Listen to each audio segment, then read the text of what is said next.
ಈಗ ಧರ್ಮಸ್ಥಳ ಪ್ರಕರಣದಲ್ಲಿ ಸ್ಥಳೀಯರ ವಿಚಾರಣೆ ಕೂಡ ಆಗ್ತಾ ಇದೆ ಅನ್ನೋದು ಗೊತ್ತಾಗ್ತಾ ಇದೆ. ಪಾಯಿಂಟ್ ನಂಬರ್ 15ಗೆ ಸಂಬಂಧಿಸಿದಂತೆ ಎಸ್ಐಟಿ ವಿಚಾರಣೆಯನ್ನ ನಡೆಸ್ತಾ ಇದೆ. ಓರ್ವ ಮಹಿಳೆಯನ್ನ ವಿಚಾರಣೆಗೊಳಪಡಿಸಿದ್ದಾರೆ ತನಿಖಾಧಿಕಾರಿಗಳು ಅನ್ನುವಂತಹ ಮಾಹಿತಿ ಸಿಗ್ತಾ ಇದೆ.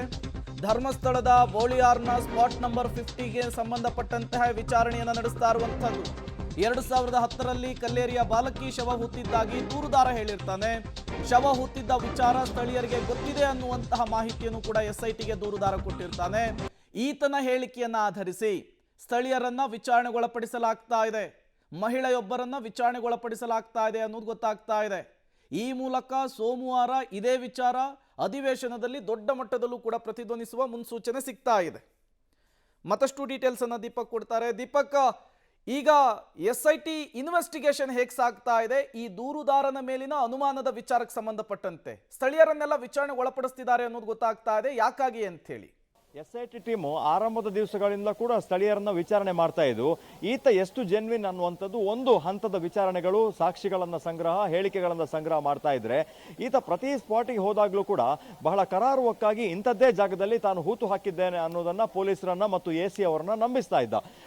ಪ್ರಮುಖವಾಗಿ ಎಲ್ಲರ ಗಮನ ಇದ್ದದ್ದು 13 ಎಷ್ಟು ಇಂಪಾರ್ಟೆಂಟ್ ಆಗಿತ್ತು, ಸ್ಪಾಟ್ ನಂಬರ್ 15 ಕೂಡ ಅಷ್ಟೇ ಇಂಪಾರ್ಟೆಂಟ್ ಅಂತ ಹೇಳಿ. ಯಾಕಂದ್ರೆ ಅಲ್ಲಿ ಬಾಲಕಿಯ ಶವವನ್ನ ಬ್ಯಾಗ್ ಸಮೇತ, ಯೂನಿಫಾರ್ಮ್ ಸಮೇತ ನಾನು ಹೂತು ಹಾಕಿದ್ದೆ ಅನ್ನುವಂತ ಒಂದು ಮನ ಕಲಕುವ ಒಂದು ಹೇಳಿಕೆಯನ್ನ ಕೊಟ್ಟಿರೋದ್ರಿಂದ ಎಲ್ಲರಿಗೂ ಕೂಡ ಕುತೂಹಲ ಇದ್ದದ್ದು ಬೋಳಿಯಾರ್ ಮತ್ತು ಕಲ್ಲೇರಿ ಭಾಗದಲ್ಲಿ ಆತ ಸುಟ್ಟು ಹಾಕಿದ್ದ ಅನ್ನುವಂತಹ ಒಂದು ಆ ಕೇಸ್ಗೆ ಸಂಬಂಧಪಟ್ಟ ಹಾಗೆ. ಪ್ರಮುಖವಾಗಿ ಈ ಕೇಸ್ಗೆ ಸಂಬಂಧಪಟ್ಟ ಹಾಗೆ ಆತನನ್ನ ಎನ್ಕ್ವೈರಿ ಮಾಡುವಂತಹ ಸಂದರ್ಭದಲ್ಲಿ ಆತ ಬಹಳವಾಗಿ ಒತ್ತಾಯವನ್ನ ಮಾಡ್ಕೊಂಡಿದ್ದ. ನಾನು ಆ ಒಂದು ಶವವನ್ನ ಹೂತಂತಹ ಕೇಸ್ ಇರಬಹುದು ಮತ್ತು ಆ ಸಂದರ್ಭದಲ್ಲಿ ಸ್ಥಳೀಯರು ಯಾರಿದ್ರು ಮತ್ತು ತಾನು ಆ ಸಲಕರಣೆಗಳನ್ನ ಏನೇನು ಆ ಒಂದು ಹೂತು ಹಾಕುವ ಪ್ರಕ್ರಿಯೆಗೆ ಸಲಕರಣೆಗಳನ್ನ ಬಳಸ್ಕೊಂಡಿದ್ದೇನೆ, ಆ ಸಲಕರಣೆಗಳನ್ನ ಎಲ್ಲಿ ಶುಚಿ ಮಾಡಿದ್ದೇನೆ, ಇದನ್ನು ನೋಡಿದವರು ಯಾರು, ಈ ತರದ ಎಲ್ಲ ಒತ್ತಾಯಗಳನ್ನ ಮಾಡುವಂತಹ ಹಿನ್ನೆಲೆಯಲ್ಲಿ ಕಲ್ಲೇರಿ ಮತ್ತು ಬೋಳಿಯಾರ್ ಆಸುಪಾಸಿನ ಸಾಕಷ್ಟು ಸಾರ್ವಜನಿಕರನ್ನ ಮತ್ತು ಮಹಿಳೆಯರನ್ನ ಆ ಒಂದು ದಫನ್ ಮಾಡಿದ ನಂತರ ನಾನು ಇಂಥವರನ್ನ ಭೇಟಿಯಾದೆ ಅಂತ ಹೇಳಿ ಆತ ಹೇಳಿಕೆಯನ್ನು ಕೊಟ್ಟ ಹಿನ್ನೆಲೆಯಲ್ಲಿ ಸುತ್ತಮುತ್ತ ಇರುವಂತಹ ಸ್ಥಳೀಯರನ್ನ ಭೇಟಿ ಮಾಡಿ ಅವರಿಂದ ಮಾಹಿತಿಗಳನ್ನ ಸಂಗ್ರಹ ಮಾಡುವುದಕ್ಕೆ ಮುಂದಾಗಿದ್ದಾರೆ. ಹಾಗಾಗಿ ಈ ಎಲ್ಲಾ ದಾಖಲೆಗಳು ಕೂಡ ಬಹಳ ಪೂರಕವಾಗಿರ್ತದೆ. ಸದನದಲ್ಲಿ ಈ ವಿಚಾರವನ್ನ ಗೃಹ ಸಚಿವರು ಮಂಡಿಸುವಂತಹ ಸಂದರ್ಭದಲ್ಲಿ ಆತನ ಪಿನ್ ಟು ಪಿನ್ ಡೀಟೇಲ್, ಅದಕ್ಕೆ ಸಂಬಂಧಪಟ್ಟ ಹಾಗೆ ಆತ ಏನೆಲ್ಲ ಹೇಳಿದ್ದಾನೆ ಅವರನ್ನು ಕೂಡ ಎನ್ಕ್ವೈರಿ ಮಾಡಿ ಅವರ ಹೇಳಿಕೆಗಳನ್ನು ಕೂಡ ದಾಖಲಿಸುವಂತಹ ಪ್ರಕ್ರಿಯೆಯನ್ನ ಎಸ್ಐಟಿ ಒಂದು ಸ್ಪೆಷಲ್ ಟೀಮ್ ಮಾಡ್ಕೊಂಡಿದ್ದಾರೆ. ಅವರು ರಾಜ್ಯದಲ್ಲಿ ಮಾತ್ರ ಅಲ್ಲದೆ ರಾಜ್ಯದ ಹೊರಗೂ ಕೂಡ ಅವರು ಕೆಲಸವನ್ನು ಮಾಡ್ತಾ ಇರುವಂತದ್ದು.